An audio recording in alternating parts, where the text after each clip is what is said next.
Welcome to the Let's Eat Grandma Career Warrior Podcast.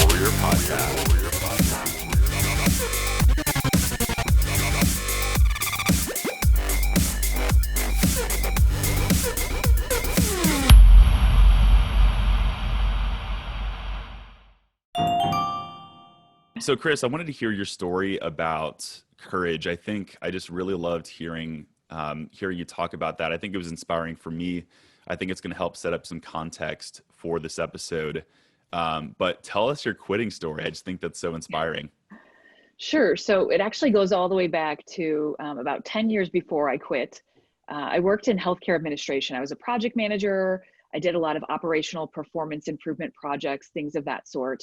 And I was in my mid-20s and sort of had a quarter-life crisis and suddenly realized, I'm not really sure what I really want to do with my life and how I can find fulfillment. And I went through this somewhat self-guided career discovery process and realized that my true passion was around helping other people figure out their potential and pursue that potential. And so I had discovered all of this in my mid-20s, but was a little bit afraid of failure at that point in my life, and was getting ready to start a family and all of these different things. So while I knew what my dream was, I kind of put it into a nice little box and up onto a shelf and went on about my career. So I was able to get increasing responsibility in the roles that I held, bigger office, bigger paycheck, and was kind of living my life. Had two beautiful children by then, and then unfortunately had gone through a divorce. And so my fear of failure professionally had been decreased. And I found myself about 10 years later in a space where fortunately my children were a little bit better able to take care of themselves. They could go to the bathroom on their own. So my personal life had stabilized.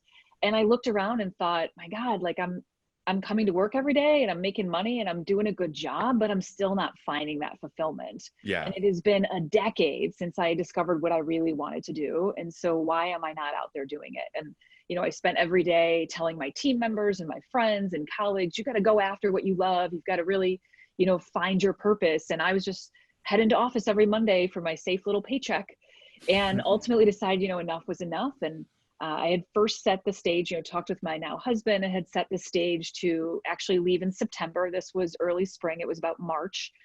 And, I was going to set this runway where I was going to save money and get everything ready so it could be the perfect exit. Right. And on a serendipitous afternoon in the middle of March, I had a few different conversations that sort of set my mind thinking that morning. And I sat down with a colleague and longtime friend of mine and began discussing this idea. And she looked at me and said, well, what are you going to wait for in September? What will be different then? Yeah. And I thought to myself, I guess nothing. It'll just give me more time to talk myself out of it. And I stood up out of my chair and I said, I have to quit my job. And I walked down the hall and I told my boss that this was going to be my 4 weeks notice and that I needed to leave. And, their response was like, what's happening? Who recruited you? What do you need to stay? And I was like, well, I'm going to go home to my kitchen table. And they were like, what now? And I was like, I'm going to go home. I'm going to do something for myself. I'm going to figure my life out. And so I worked out my last 4 weeks there and then returned to my house, probably spent the next 4 weeks sort of just mourning my identity, kind of sitting at the kitchen table, like, what did I just do with my life? And, all these people used to think that I was an expert and now no one does. And I'm just sitting here wondering what to do. And then, slowly sort of pulled myself together and decided that it was time to give myself the same advice that I would be giving my clients and kind of grew from there. But it was an unexpected change. I'm sure that my husband was quite shocked when I came home from work that day. So. Sure. So I fundamentally believe that people are making decisions in their life to act based on fear or lack thereof. And they're making decisions to not act based on fear, right? The reality is I could have started my business and been much further ahead had I done it initially during that quarter life crisis, but was too afraid. And then ultimately when I decided to take the leap, the number one thing I would say about that is I should have done it earlier, which I know many of us feel about a lot of things in our lives, right? Like I waited too long or what was stopping me? Well, I was stopping me. And so I think that fear is such a prominent factor in our lives, but it's so rare that we stop to just say, where is this resistance coming from? Am I afraid of the financial aspect, of the uncertainty, of the isolation? Where exactly is that? And when you really get down to it, is it a legitimate fear or is it coming from an irrational place?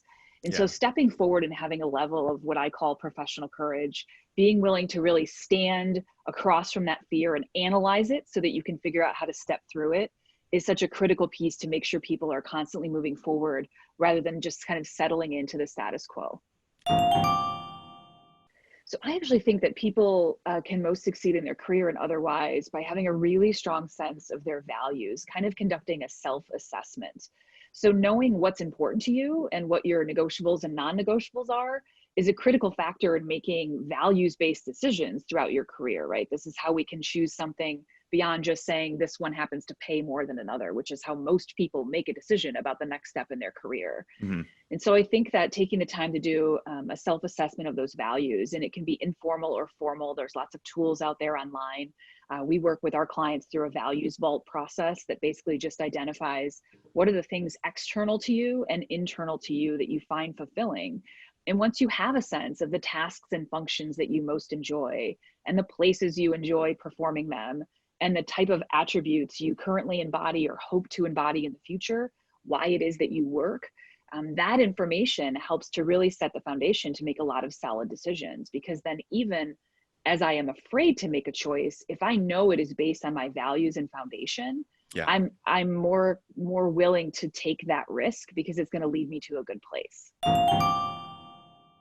So number one, I would say be advised for job seekers or career advancers, anyone looking to have a critical conversation, that there's no, it's not wizardry to know about career management, right? We didn't go to like some sort of special school where we learned all the special conversations to have. Mm-hmm. You and I, Kris, know, and because we see it and feel it and work with people every day, that these are just human conversations.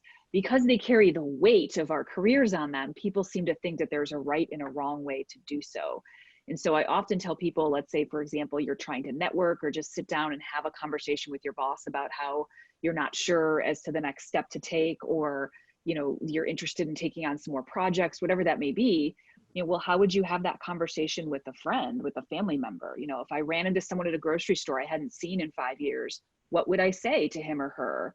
And then that's the same conversation I would have if I'm trying to reach out to someone on LinkedIn that I haven't talked to in several years, right? When it comes to having a conversation, though, about specifically wanting to get promoted or advanced within your organization, that does require preparation. It's not that you need to know exactly what to say. It's that you need to know what the basis for that conversation is. Right. Again, someone walking into my office saying that they like a raise because their wife is pregnant isn't going to motivate me. Mm-hmm. You come into my office and tell me this is the ROI, the return on investment I've brought to the company. These are the projects I've worked on, and here's the performance that I've brought forward. This is, for example, the market rate right now. And so here's why I feel like I have a strong foundation for wanting an increased salary. That's a conversation to be had. I think, one I alluded to before, which is to step to the table before you think you're ready, right? This is a time where a lot of people need a job today. Mm-hmm. And so you will do yourself a disservice by feeling the panic and starting to go for jobs that are below where your qualifications sit. And in fact, in many cases, get rejected from even just the application process because they can clearly see that you're overqualified.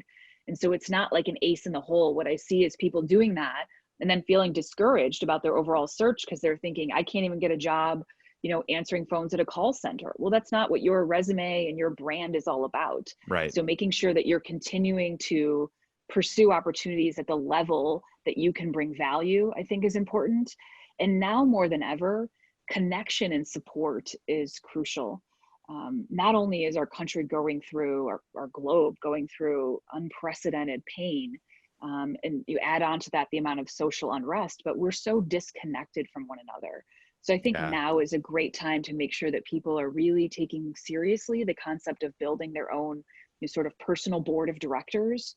You should have a group of people, not a single role model, a group of people that you can seek advice from and go to when you're looking for encouragement and support and guidance along the way. And I think that everyone needs their own entourage, essentially. Yeah. And underestimating the power of an entourage during this difficult time, particularly if you are unemployed, can really kind of, again, it sort of sets your mind into that downward spiral, and it's much harder to come out of, as opposed to, I'm starting to have a rough day, I'm going to reach out to a member of my support system, have them help me get back on track, or recognize that maybe today's a day I shouldn't think about my job search and I should focus on some other things to get myself that rest I need so that you can come back and stay powerful, as opposed to, you know, mentally going off the deep end and then being stuck in that negative place for weeks that can really take away time that could be better spent networking and getting out there to really drive your search.